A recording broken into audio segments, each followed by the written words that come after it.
السلام علیکم ورحمۃ اللہ وبرکاتہ۔ آج کی حدیث بسم اللہ الرحمن الرحیم۔ اللہ تعالیٰ نے قلم کو پیدا کیا۔ اللہ تعالیٰ ہمیشہ سے ہے اور ہمیشہ رہے گا۔ ہر چیز کو اللہ تعالیٰ ہی نے پیدا کیا اور ایک دن اسی کے حکم سے ساری کائنات ختم ہو جائے گی۔ قرآن پاک میں اللہ تعالیٰ فرماتا ہے کہ ہر چیز ختم ہو جائے گی اور صرف آپ کی عزت و بزرگی والے رب کی ذات باقی رہے گی۔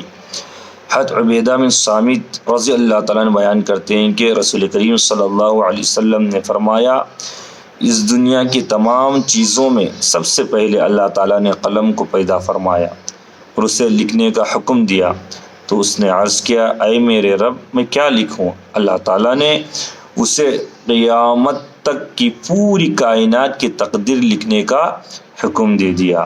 پھر اس نے اس وقت سے قیامت تک ہونے والی تمام چیزوں کو لکھ دیا۔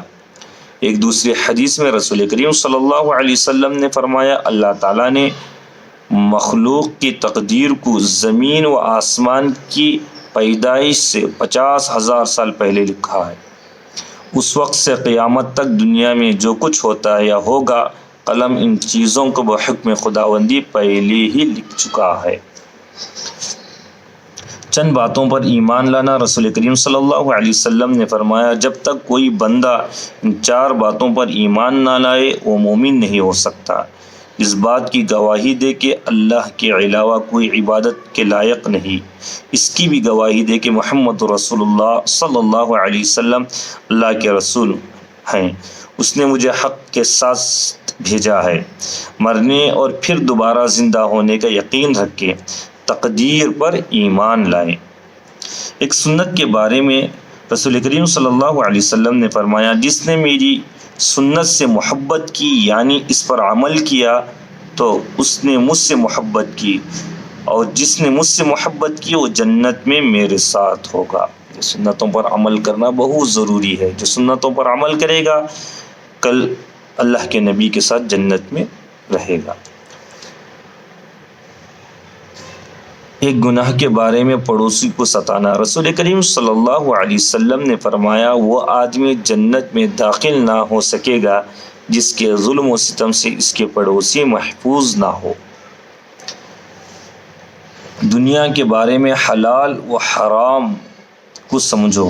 رسول کریم صلی اللہ علیہ وسلم نے فرمایا، ان قریب ایک زمانہ ایسا آنے والا ہے جس میں آدمی کو یہ بھی پرواہ نہ رہے گی کہ مال حرام ہے یا حلال ہے۔ آج تو بہت سارا چل رہا، صرف ہم کس طرح کما رہے ہیں، کس طرح کر رہے ہیں یہ نہیں جانتے، پہلے پیسہ آ جانے پھر دوبارہ دیکھیں گے وہ حلال ہے حرام، کسی کی کوئی فکر نہیں۔ اگر ہماری چیزیں حرام ہوگی تو اس کا حساب بھی دینا پڑے گا، ہماری دعائیں بھی قبول نہیں ہوگی، ہماری عبادتیں بھی قبول نہیں ہوگی، اللہ ہم سے راضی بھی نہیں ہوگا۔ تو اسی لیے جو بھی ایک لقمہ بھی کھائے سب سے پہلے دیکھے کہ وہ حلال ہے یا حرام ہے، چوری کا ہے یا محنت کا ہے، تو یہ دیکھ کے استعمال کرنا بہت ضروری چیز ہے۔ حلال حرام جان کر کھانا چاہیے۔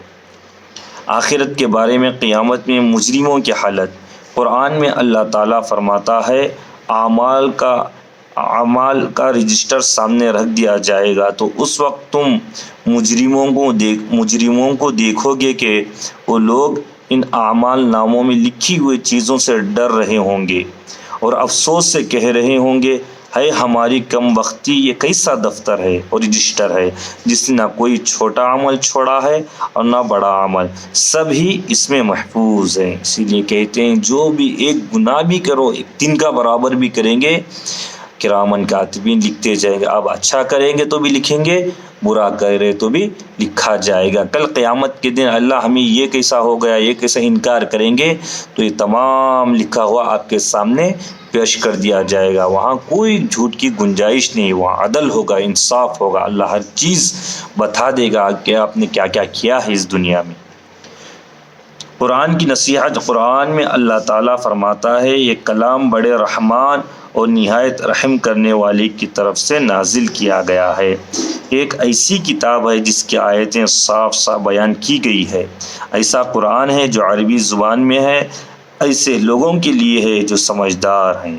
یہ قرآن خوشخبری دینے والا اور عذاب سے ڈرانے والا ہے۔ اسی لیے قرآن مجید کی تلاوت کرنا اور ترجمے کے ساتھ پڑھنے کی کوشش کرے۔